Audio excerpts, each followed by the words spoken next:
Hi ನಮಸ್ಕಾರ ಎಲ್ರಿಗೂ. ನಾನು ನಿಮ್ಮ ಎನ್ ಉಗಾರ್.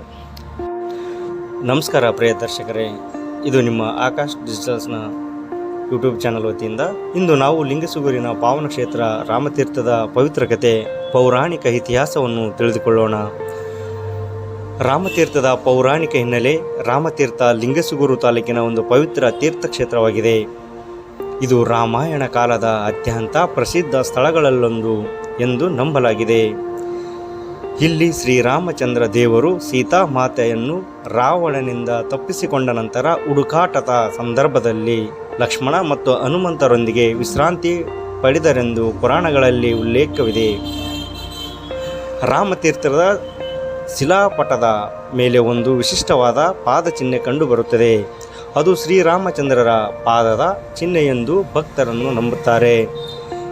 ಈ ಪಾದಚಿಹ್ನೆ ಶಿಲೆಯ ಮೇಲೆ ಸಹಜವಾಗಿ ರೂಪುಗೊಂಡಿದೆ ಎಂದು ಇಲ್ಲಿನ ಸ್ಥಳೀಯರು ಹೇಳುತ್ತಾರೆ.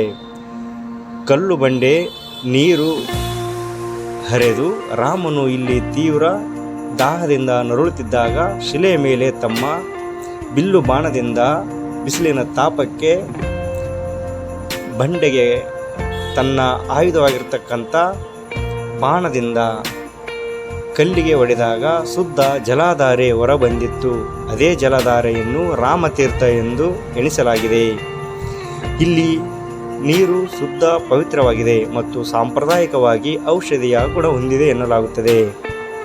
ಪ್ರತಿ ವರ್ಷ ರಾಮನವಮಿ ಸಂದರ್ಭದಲ್ಲಿ ಇಲ್ಲಿಯ ಜನರು ಪುಣ್ಯಕ್ಷೇತ್ರದಲ್ಲಿ ಭಕ್ತರಿಗೆ ವಿಶೇಷ ಪೂಜೆ ಹಾಗೂ ಜಲಾಭಿಷೇಕ ನಡೆಯುತ್ತದೆ. ಭಕ್ತರು ರಾಮನ ಪಾದಗಳನ್ನು ಸ್ಪರ್ಶಿಸಿ ಆಶೀರ್ವಾದ ಪಡೆಯುತ್ತಾರೆ. ಅದೇ ರೀತಿಯಾಗಿ ರಾಮ ಜಪ ಮಾಡಿರ್ತಕ್ಕಂತಹ ಶಿವನನ್ನು ಆರಾಧನೆ ಮಾಡಿರ್ತಕ್ಕಂಥ ಈ ಸ್ಥಳದಲ್ಲಿ ರಾಮಲಿಂಗೇಶ್ವರ ದೇವಾಲಯದಲ್ಲಿ ವಿಶೇಷ ಪೂಜೆ ಮತ್ತು ಅಲಂಕಾರಗಳನ್ನು ಒಳಗೊಂಡಿರುತ್ತದೆ. ಶಿಲೆಯ ಮೇಲಿನ ಪಾದಚಿಹ್ನೆಯನ್ನು ನಾವು ಇಲ್ಲಿ ಕಾಣಬಹುದು. ರಾಮತೀರ್ಥ ನಮ್ಮ ಪವಿತ್ರ ಸಂಸ್ಕೃತಿಯ ಪ್ರತೀಕಾರವಾಗಿದೆ. ಇದನ್ನು ಸಂರಕ್ಷಿಸಿ ಭಕ್ತಿಯಿಂದ ಬೇಡಿಕೊಂಡು ಇಲ್ಲಿನ ಪ್ರತಿಯೊಂದು ರಾಮನ ಪಾದರೇಖೆಯ ಪವಿತ್ರತೆಯ ಸ್ಪರ್ಶವಿದೆ. ಇದನ್ನು ನಾವು ಕಾಪಾಡಿಕೊಳ್ಳಬೇಕು. ರಾಮತೀರ್ಥ ಎಂದರೆ ನೀವು ಕೇಳಿದ್ದೀರಿ. ರಾಮತೀರ್ಥ ಎಂದರೆ ರಾಮ, ಭಗವಾನ್ ಶ್ರೀರಾಮ ಹಿಂದೂ ಧರ್ಮದ ಪ್ರಮುಖ ದೇವರು. ತೀರ್ಥ ಪವಿತ್ರ ಸ್ಥಳ ಅಥವಾ ಪವಿತ್ರ ಜಲಾಶಯ. ಶ್ರೀರಾಮನಿಗೆ ಸಂಬಂಧಿಸಿದ ಪವಿತ್ರ ತೀರ್ಥಕ್ಷೇತ್ರ ಅಥವಾ ಪವಿತ್ರ ತಾಣ ಎಂದು. ನಮ್ಮ ಲಿಂಗಸುಗೂರು ತಾಲೂಕಿನಲ್ಲಿರುವ ಈ ರಾಮತೀರ್ಥ ವಿಶೇಷತೆಯನ್ನು ಇದಕ್ಕಾಗಿ ಪಡೆದುಕೊಂಡಿದೆ. ರಾಮನು ಇಲ್ಲಿ ವಿಶ್ರಾಂತಿಗಾಗಿ ನೆಲೆಸಿದಾಗ ನೀರಿನ ದಾಹ ಮತ್ತು ಬಿಸಿಲಿನ ತಾಪಕ್ಕೆ ತನ್ನ ಬಾಣಗಳಿಂದ ಭೂಮಿಗೆ ಅಥವಾ ಬಂಡೆಗೆ ಹೊಡೆದಾಗ ತೀರ್ಥ ಅಥವಾ ನೀರು ಚಿಮ್ಮಿದಾಗ ಇದರಿಂದ ಬಂದಿರತಕ್ಕಂಥ ಸಿಹಿ ನೀರಿನ ಒಂದು ಸವಿಯನ್ನು ಸವಿದು ವಿಶ್ರಾಂತಿಯನ್ನು ಪಡೆದುಕೊಂಡಿರುತ್ತಾನೆ ಎಂದು ಪುರಾಣದ ಪ್ರಕಾರ ಇಲ್ಲಿನ ಸ್ಥಳೀಯರು ಹೇಳುತ್ತಾರೆ. ಭಾರತದಲ್ಲಿ ಹಲವಾರು ರಾಮತೀರ್ಥ ಸ್ಥಳಗಳು ಇವೆ. ಅದೇ ರೀತಿಯಾಗಿ ಮಹಾರಾಷ್ಟ್ರದಲ್ಲಿ ರಾಮತೀರ್ಥ ದೇವಸ್ಥಾನ ನದಿ ಸಮೀಪದಲ್ಲಿದೆ. ಪಂಜಾಬಿನಲ್ಲಿ ರಾಮತೀರ್ಥಾಶ್ರಮ, ಇದು ರಾಮಾಯಣದ ಕಥೆಗಳೊಂದಿಗೆ ಜೋಡಿಸಲಾಗಿದೆ. ಇಲ್ಲಿ ವಾಲ್ಮೀಕಿ ಮಹರ್ಷಿಯವರ ಆಶ್ರಮವೂ ಇದೆ ಎಂದೆಲ್ಲ ನಂಬಿಕೆ ಇದೆ. ಕೆಲವು ಕಡೆಗಳಲ್ಲಿ ಇದು ಒಂದು ಪುಣ್ಯತೀರ್ಥ, ಹೊಂಡ ಅಥವಾ ಸರೋವರ ಕೂಡ. ರಾಮತೀರ್ಥ ಎಂದರೆ ಶ್ರೀರಾಮನಿಗೆ ಸಂಬಂಧಿಸಿದ ಪವಿತ್ರ ಸ್ಥಳ ಅಥವಾ ತೀರ್ಥ ಸ್ಥಳ. ಅದಕ್ಕಾಗಿ ನೀವೆಲ್ಲರೂ ಇಲ್ಲಿಯ ಪುಣ್ಯಕ್ಷೇತ್ರವಾಗಿರ್ತಕ್ಕಂಥ ರಾಮ ತೀರ್ಥದಲ್ಲಿ ನಾವು ರಾಮನ ಸೇವೆಗೆ ಮತ್ತು ರಾಮಲಿಂಗೇಶ್ವರನ ಕೃಪೆಗೆ ಪಾತ್ರರಾಗಬೇಕಾದರೆ ಇಲ್ಲಿ ನಾವು ಪ್ರೇಕ್ಷಣೀಯ ಸ್ಥಳವಾಗಿ, ಜೊತೆಗೆ ಸುಂದರ ಕಾಡುಗಳ ಮಧ್ಯದಲ್ಲಿ ನೆಲೆಸಿರ್ತಕ್ಕಂತಹ ರಾಮನ ವಿಶೇಷ ಪಾದದ ಸ್ಪರ್ಶದಿಂದ ಪಾವನವಾಗಿರ್ತಕ್ಕಂಥ ರಾಮ ತೀರ್ಥಕ್ಷೇತ್ರಕ್ಕೆ ನಾವು ಭೇಟಿ ನೀಡುವುದು ಅತ್ಯವಶ್ಯವಾಗಿರುತ್ತದೆ.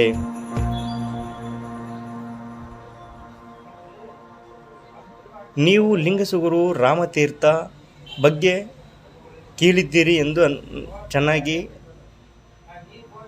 ನಾನು ಭಾವಿಸಿದ್ದೇನೆ. ರಾಮತೀರ್ಥ ಇದು ಕರ್ನಾಟಕದ ರಾಯಚೂರು ಜಿಲ್ಲೆಯ ಲಿಂಗಸುಗೂರು ತಾಲೂಕಿನಲ್ಲಿದೆ. ರಾಮತೀರ್ಥ ಒಂದು ಪವಿತ್ರ ಸ್ಥಳ, ತೀರ್ಥಕ್ಷೇತ್ರ. ಜನರು ಶ್ರೀರಾಮನ ಕಾಲದಿಂದ ಇದನ್ನು ಸಂಬಂಧಿಸಿದಂತೆ ಎಂದು ನಂಬುತ್ತಾರೆ. ಇಲ್ಲಿಯ ಒಂದು ಹಳ್ಳಿಯ ಹತ್ತಿರ ಜಲಾಶಯ ಇದೆ. ಇದನ್ನು ರಾಮತೀರ್ಥ ಸರೋವರ ಅಥವಾ ತೀರ್ಥ ಎಂದು ಕರೆಯುತ್ತಾರೆ. ಜನರ ಪ್ರಕಾರ ಶ್ರೀರಾಮನು ಅರಣ್ಯವಾಸದ ಸಮಯದಲ್ಲಿ ಇಲ್ಲಿಗೆ ಬಂದಿದ್ದಾರಂತೆ ಮತ್ತು ಇಲ್ಲಿ ತೀರ್ಥ ಸ್ನಾನ ಮಾಡಿದರಂತೆ ಎಂಬ ಪೌರಾಣಿಕ ಕಥೆ ಒಳಗೊಂಡಿದೆ. ಸ್ಥಳದ ಸುತ್ತ ಹಳ್ಳಿ ಪ್ರಾಕೃತಿಕ ಸೌಂದರ್ಯ ಮತ್ತು ಹಳೆಯ ಶಿಲ್ಪಕಲಾ ಗುಹೆಗಳು ಕೂಡ ಇವೆ. ಕೆಲವರು ಇಲ್ಲಿ ರಾಮಾಯಣದ ಘಟನೆಗಳ ಬಗ್ಗೆ ವಿವರಿಸುತ್ತಾರೆ. ಇಲ್ಲಿನ ಸ್ಥಳೀಯರನ್ನು ಕೇಳಿ ಮಾಹಿತಿ ಪಡೆದುಕೊಳ್ಳೋಣ ಬನ್ನಿ. ಬಗ್ಗೆ ಅವ್ರ ಬಾಯಲ್ಲಿ ಏನು ಬರುತ್ತೆ ಕೇಳೋಣ. ನೋಡಿ ಸರ, ನಮ್ಮ ತಿಳಿದ ಪ್ರಕಾರ ಸರ ಇಲ್ಲಿ ರಾಮ ಅನ್ನೋದು ರಾಮ ವನವಾಸಕ್ಕೆ ಬಂದ ನಂತರ ಹೇಳ್ತಾರೆ ಸರ್. ಹಿಂದಕ್ಕೆ ನಮ್ಮ ಹಿರಿಯರು ಹಿಂದಕ್ಕೆ ಮುಖ್ಯ ಕಾಲವರು ರಾಮ ಬಂದ ನೀರು ಇದ್ದಿಲ್ಲ ಸರ. ನೀರು ಬಂದಾಗ ಇಲ್ಲಿ ಬಾಣ ಹೊಟ್ಟು ರಾಮ ಅಂತ ತೀರ್ಥ ಅಂತ ಕೇಸಿ ತೀರ್ಥ ಅಂತ ಹೇಳ್ತಾರೆ ಸರ್. ನಾವು ಇಲ್ಲಿ ನಮಗೆಲ್ಲ ತೋಟ ಹೊಲ ಭೂಮಿ ಇದೆ ಸರ್. ನಮ್ಮಲ್ಲಿ ಇಲ್ಲೆಲ್ಲ ರಾಮನ ದೇವಸ್ಥಾನ ನಾವು ಅವಾಗಿನ ಕಾಲದ ಕರೆಂಟ್ ಸರ್ ರಾತ್ರಿ ಲೈನ್ ಕೊಡ್ತಾರೆ ಸರ್. ದೊಡ್ಡ ದೊಡ್ಡ ಆ ಶರ್ಪ ಹಾವು ಏನೇನೋ ಎಲ್ಲ ಇದ್ದು ಸರ್. ಎಲ್ಲ ಇದ್ರೂ ನಾವು ಬಂದು ರಾಮತೀರ್ಥದ ಶ್ರೀ ರಾಮಲಿಂಗೇಶ್ವರ ದೇವಸ್ಥಾನದ ಮುಂಭಾಗದಲ್ಲಿ ಇಲ್ಲಿ ವಿಶೇಷವಾಗಿ ಬಂಡೆ ಒಳಗ ನೀರು ತಂತಾನೆಯಾಗಿ ಹೋಗ್ತಾ ಇತ್ತು. ನೋಡಿ ಈ ಬಂಡೆ ಕಾಣಿಸ್ತಿದ್ದಲ್ವ, ಬಂಡೆ ಇದು. ಈ ಬಂಡೆ ಒಳಗ ನೀರು ತಂತಾನೆ ಇರ್ತಿತ್ತು. ಸುತ್ತ ನೋಡಿ ಮತ್ತೆ ಈಗ ಆ ಕಡೆ ಎಲ್ಲ ಏನಿದೆ ಕಲ್ಲಿದೆ.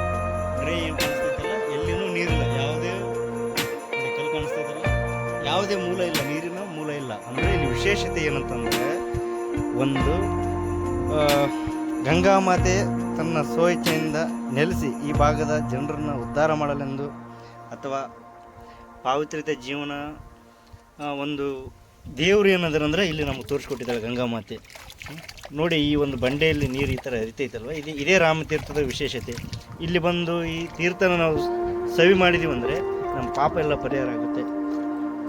ಬನ್ನಿ, ನೀವೆಲ್ಲ ಬನ್ನಿ, ಬಂದು ಈ ಒಂದು ರಾಮತೀರ್ಥದ ವಿಶೇಷತೆಯಲ್ಲಿ ಈ ಇನ್ನೀರು ಏನೈತಲ್ಲ ಸವಿರಿ. ತೀರ್ಥನ ಸವಿದ ಕಾಸಿ. ಅದಕ್ಕೋಸ್ಕರ ಇಲ್ಲಿರ್ತಕ್ಕಂಥ ಸಂಕ್ರಮಣಕ್ಕೆ ಜಾಸ್ತಿ ಜನ ಇರ್ತಾರೆ ಅಂತ ಹೇಳ್ತಾರೆ. ರಾಮ ಹುಟ್ಟಿದ ನಂತರ ಸರ್ ಕಂಡಕ್ ಸರ್ ರಾಮ ಹುಟ್ಟಿದ ದಿನ ಸರ್ ನಾವು ಜಾತ್ರೆ ಮಾಡ್ತೀವಿ ಸರ್. ನಮ್ಮೆಲ್ಲ ಹಳ್ಳಿ ಗ್ರಾಮಸ್ಥರಲ್ಲಿ ಒಂದಳೆ ಐತೆ, 2 ಓಣ ಐತಿ. ಇಲ್ಲಿ ಭಕ್ತನಿಂದ ಎಲ್ಲ ನಾವು ಬಣ್ಣ ಸುಣ್ಣ ಹೊಡೆದು ನಮ್ಮ ಬೆಲ್ಲಿನಷ್ಟು ಬಟ್ಟೆ ಬಣ್ಣ ಸುಣ್ಣ ಹೊಡೆದು ಜಾತ್ರೆ ಮಾಡ್ತೀವಿ ಸರ್. ರಾಮ ಹುಟ್ಟಿದ ದಿನ ಜಾತ್ರೆ ಮಾಡ್ತೀವಿ. ನೀವು ಈ ಪುಣ್ಯಕ್ಷೇತ್ರದಾಗ ಇದ್ರಲ್ಲ, ನೀವೇ ಗ್ರೇಟ್ ಅನ್ಕಂತ. ಯಾಕಂತ ಕೇಳಿ ರಾಮ ಬಂದು ಇರ್ತಕ್ಕಂಥ ಆದಿಯೊಳಗ ಹೆಜ್ಜೆ ಒಳಗ ನಾವು ಜೀವನ ಮಾಡಿಸ್ತಾ ಇದ್ದೀವಿ. ಇಲ್ಲಿ ಇರ್ತಕ್ಕಂಥ ನೀರಿನಿಂದ ನಾವು ಎಲ್ಲ ರೈತರು ಬೆಳೀತಾ ಇದ್ವಿ ಸರ್ ಈ ಹಿಂದೆ. ಇವಾಗ ಏನು ಅದೇ ತರ ಬೆಳೀತಾ ಇದಾರೆ ನೀರ್ಲಿಂದ? ಹೌದು ಸರ್, ಇದೇ ನೀರು ಸರ್. ಇನ್ನ ಹೆಚ್ಚಿಗೆ ನಮ್ಗೆ ಭಕ್ತನಿಂದ ಹೆಚ್ಚಿಗೆ ನಮಗ ಸಿಕ್ಕೈತೆ ಅಂತ ಹೇಳ್ತೀರಿ. ನೋಡಿ, ರಾಮ ಅನ್ನೋದು ನಮಗ ನಾವು ಒಂದು ನಮ್ಗೆ ಇನ್ನೊಂದು ರಾಮ ಅನ್ನೋದು ಪ್ರತಿಷ್ಠೆ. ನಮಗ ರಾಮ ಅನ್ನೋದು ನಮಗೊಂದು ಧೈರ್ಯ ಇಲ್ಲ. ಆ ಧೈರ್ಯದಿಂದ ನಮಗ ಇವತ್ತು ಬೆಳೆ ಬಿತ್ತು ಬದುಕಿತ್ತು ಒಂದು ದಾರಿಗೆ ಸರ್. ಈಗ ರಾಮತೀರ್ಥಂಬ ಹೆಸರು ಬರೋ ಕಾರಣ ಏನಂದ್ರೆ, ಇಲ್ಲಿಂದ ರಾಮ ಬಂದಿದ್ದ, ಆತನ ಒಂದು ಬಾಣ ಹೊಡೆದಿರ್ತಕ್ಕಂಥ ಸಂದರ್ಭಕ್ಕೆ ನೀರು ಬಂದದಕ್ಕೆ ರಾಮತೀರ್ಥ ಅಂತ ಆಯ್ತು. ಆ ಸಂದರ್ಭದಲ್ಲಿ ರಾಮ ಇಲ್ಲಿ ಶಿವನ ಪೂಜೆ ಮಾಡ್ಕೊಂಡು ರಾಮನು ಶಿವನ ಭಕ್ತ ಅಂತ ನೀವು ಹೇಳ್ತಿದ್ರಿ. ಅವಾಗ್ಲಿಂದ ಇಲ್ಲಿವರೆಗೂ ಕೂಡ ಈ ಭಾಗದಲ್ಲಿ ಯಾವುದೇ ಅನಾಹುತಗಳಾಗಿಲ್ಲ ಅಂತ ಹೇಳಿ. ಏನಿಲ್ಲ ಸರ್. ಅದರಿಂದ ರಾಮ ನಾವು ಇಲ್ಲಿ ಭಕ್ತಿಯಿಂದ ಬೇಡ್ತೀನಿ ಸರ್. ನಾವು ನಮ್ಗೆಲ್ಲ ಏನು ಪಾಪ ಎಲ್ಲ ಬರುತ್ತೇವೆ ಸರ್. ಹೌದು. ಏನಿಲ್ಲ ಸರ್, ನಾವೆಲ್ಲ ಇಲ್ಲಿ ಸ್ವಲ್ಪ ಮಳೆ ಗಿಳಿ ಏನೋ ನಾವು ಭಾಳ ದಿನ ಹೋಗಿರ್ತೇವೆ ಸರ್. ನಾವು ಈಗ ರಾತ್ರಿ ಬಂದು 5 ವಾರ ಹಿಡಿದು ಸರ್.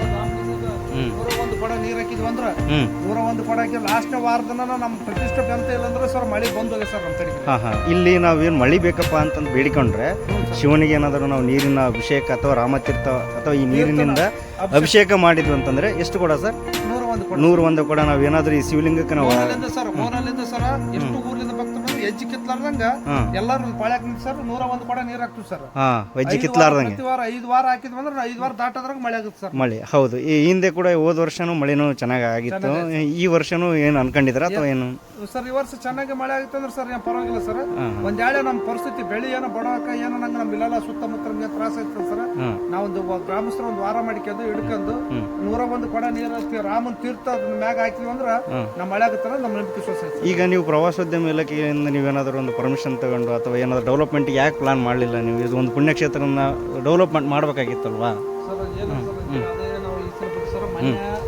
ಈಗ ಬೇರೆ ಬೇರೆದಿಂದ ಪ್ರವಾಸಿಗರು ಬರ್ತಾ ಇದ್ದಾರೆ, ಹೌದಲ್ವಾ? ಅವ್ರಿಗೆಲ್ಲ ಬರ್ಲಿಕ್ಕೆ ರಸ್ತೆ ತುಂಬ ಅಡೆತಡೆ ಐತೆ. ಈಗ ನಾವು ಬರ್ಬೇಕಾದ್ರೂ ಕೂಡ ದಾರಿಯಲ್ಲಿ ಕೂಡ ಗಂಟೆಗಳು ಮುಳ್ಳುಗಳಿದ್ವು. ಅದನ್ನೆಲ್ಲ ನೀವು ನೀಟಾಗಿ ಮಾಡ್ಕೊಂಡ್ರೆ ತುಂಬ ಇನ್ನೂ ಡೆವಲಪ್ಮೆಂಟ್ ಮಾಡ್ಬೋದಲ್ವಾ? ರಾಮತೀರ್ಥನು ಬೆಳೀಲಿ ಅಂತ ಒಂದು ನಮ್ಮ ಆಸೆ ಸರ್. ಹೌದು ಸರ್, ನಮಗನ ಅದ ಸರ್. ನಮ್ಗೆ ಏನದ ನಮಗ ಸ್ವಲ್ಪ ಈಗ ನೋಡಿ, ಈಗ ಮಹಾಕುಂಭ ಮೇಳ ಅಲ್ಲಿ ಇಲ್ಲಿ ಹೋಗ್ಲಿಕ್ಕ ಪಾಪ ಪರಿಜ್ಞಾನ ನಾವು ತೊಳಿಲಕ್ಕ ಹಿಂದೂ ಧರ್ಮದ ಸಂಪ್ರದಾಯ ಪ್ರಕಾರ ನದಿ ಅಥವಾ ಈ ತೀರ್ಥಕ್ಕೆ ಹೋಗ್ತಾರೆ. ಅಂತ ಒಂದು ಈ ನಮ್ಮ ಭಾಗದ ರಾಯಚೂರು ಜಿಲ್ಲೆಯ ಲಿಂಗಸೂರು ತಾಲೂಕಿನ ರಾಮತೀರ್ಥ ಎಂಬ ಗ್ರಾಮದಲ್ಲಿ ರಾಮನ ವಿಶೇಷತೆ ಹೆಜ್ಜಿರ್ತಕ್ಕಂಥ ಈ ಸಂದರ್ಭದಲ್ಲಿ ರಾಮನೇ ಪಾದ ಇಟ್ಟಿರ್ತಕ್ಕಂಥ ಈ ಒಂದು ಭೂಮಿಯಲ್ಲಿ ನಾವೇ ಪುಣ್ಯವಂತರೆಂಬ ಒಂದು ಮನೋಭಾವನೆ ಹೇಳ್ತಾ ಇದ್ದಾರೆ. ನಿಜವಾಗಿಯೂ ಇಂಥ ಒಂದು ಪುಣ್ಯಕ್ಷೇತ್ರವನ್ನು ನೀವು ಇನ್ನೊಂದಾದರೂ ಕೂಡ ಡೆವಲಪ್ಮೆಂಟ್ ಮಾಡೋಕ್ಕಂತ ನಮ್ಮ ಆಸೆ ಇದೆ ಸರ್. ನಮ್ಗೆ ನಾವು ಭಕ್ತರನ್ನ ಮನ್ಯ ಸರ್, ಇಲ್ಲಿ ಒಂದು ನಾಲ್ಕಳ್ಳಿ ಸರ್, ಎರಡೋಣ, ಹೊನ್ನಳ್ಳಿ, ಹುಲಬಾಯಿ ಸರ್, ಮೂರಳ್ಳಿ ಮನ್ಯ ಭಕ್ತರು ಬಂದಿದ್ದು ಸರ್. ಕಾರ್ಯಕ್ರಮ ಕುರಿತು ಸರ್ ಮಾತಾಡಿ ಸರ್, ಎಲ್ಲರೂ ಸದಸ್ಯರು ಮಾಡಿ ಸರ್. ಈಗ ಏನಲ್ಲ ಸರ್, ಸ್ವಲ್ಪ ಲಗ್ನ ಪಗ್ನ ಸರ್ ಬಿಟ್ರೆ ಸರ್ ಜನರು ಸರ್ ಫ್ರೀ ಆದ್ರೂ ಸರ್ ಅಧ್ಯಕ್ಷ ಉಪಾಧ್ಯಕ್ಷ ಸ್ವಲ್ಪ ಮಾಡ್ಬೇಕಾದ್ರೆ ಸರ್. ಮಾಡಿ ನೀವು ಈ ಗುಡಿ ಡೆವಲಪ್ಮೆಂಟ್ ಏನೇನು ಬೇಕು ಎಲ್ಲಗಳನ್ನು ತಗೊಳ್ಳಿ. ಈ ಭಾಗದಾಗ ದೊಡ್ಡ ದೊಡ್ಡ ವ್ಯಕ್ತಿಗಳಿದ್ದಾರೆ, ಅವರೆಲ್ಲರ ಸಹಕಾರದಿಂದ ಈ ಒಂದು ಪುಣ್ಯಕ್ಷೇತ್ರ ದೊಡ್ಡ ಮಟ್ಟದಲ್ಲಿ ಬೆಳೀಲಿ ಅಂತೇಳಿ ನಮ್ಮ ಆಸೆ. ಯಾಕಂದರೆ ನಾವು ಇಲ್ಲಿ ಕೂಡ ಪ್ರವಾಸಿಗರಾಗಿ ಬಂದಿದ್ದೀವಿ. ಬರಬೇಕಾದ್ರೆ ದಾರಿನೂ ಅಚ್ಚುಕಟ್ಟಾಗಿಲ್ಲದಕ್ಕೆ ಕಾರಣ ಇಷ್ಟೊಂದು ಪ್ರಸಿದ್ಧಿಯಾಗಿರ್ತಕ್ಕಂಥ ದೇವಸ್ಥಾನನೂ ಇನ್ನೂ ಬೆಳಿಬೇಕು ಅಂತ ನಮ್ಮ ಆಸೆ. ಇಲ್ಲೆಲ್ಲ ಸುತ್ತ ಹಳ್ಳಿಗಳೆಲ್ಲ ಲಗ್ನ ಪಗ್ನ ಎಲ್ಲ ಇದೆ ಸರ್. ಹೌದು ರಾಮತೀರ್ಥದಾಗ ಮದುವೆ ಐತೆ. ಹೌದು ಈ ಹಿಂದೇನೂ ಬಂದಿದ್ವಿ ಕೂಡ. ಆ ಟೈಮ್ ಬಂದಲ್ಲಿ ಕೂಡ ಸ್ವಲ್ಪ ಶುಭ್ರತೆ ಇತ್ತು. ಈ ಭಾಗದಾಗ ಮುಳ್ಳು ಗಂಟಿಗಳು ಲಾಸ್ಟ್ ಟೈಮ್ ಇದ್ದಿಲ್ಲ. ಈ ಸರಿ ಸ್ವಲ್ಪ ಮಳೆಗೆ ಏನು ಬೆಳೆದಿರ್ಬೇಕಂತ ಅನಿಸ್ತದೆ. ಸ್ವಲ್ಪ ಜಾಸ್ತಿ ಇದೆ ಸರ್. ಸ್ವಲ್ಪ ಏನೋ ನಮಗೆ ಅನುಕೂಲದಿಂದ ಮಾಡಿಕೊಟ್ರಂತ ಭಾಳ ಒಳ್ಳೇದಾಗುತ್ತೆ. ಆಯಿತು, ತಮ್ಮದು ಒಂದು ಮನವಿನ ಒಂದು ಹಂಚ್ಲಕ್ಕ ಇಷ್ಟಪಡ್ತೀನಿ ಬೇರೆಯವ್ರಿಗೆ. ಆದರೂ ಎಲ್ರಿಗೂ 4 ಜನರಿಗೆ ಗೊತ್ತಾಗಲಿ. ಇನ್ನು ಈ ಒಂದು ಭಾಗ ಬರ್ತಕ್ಕಂಥವ್ರಿಗೆ ಏನು ಹೇಳ್ತೀರಾ ನೀವು ವಿಶೇಷವಾಗಿ? ಸರ್ ಏನು ಹೇಳಕ್ಕೇನು ಸರ್, ನಾವು ಹೇಳೋದಂದ್ರೆ ಏನು ಸರ, ನಮಗ ರಾಮ ಅನ್ನೋದು ಒಂದು ನಮಗೊಂದು ಬಲು ಸರ್. ರಾಮ ಅನ್ನೋದೊಂದು ಹೆಸರು, ಈ ರಾಮ ಅಂತ ಹೆಸರು ಕೇಳಿದ್ರೆ ನಮಗೊಂದು ಇದು ಸರ್. ಈಗ ರಾಮ ಅಂದ್ರೆ ನಮಗೊಂದು ನಮನೆ ಧೈರ್ಯ ಸರ್ ಇಲ್ಲಿ. ಹಂಗಾಗಿ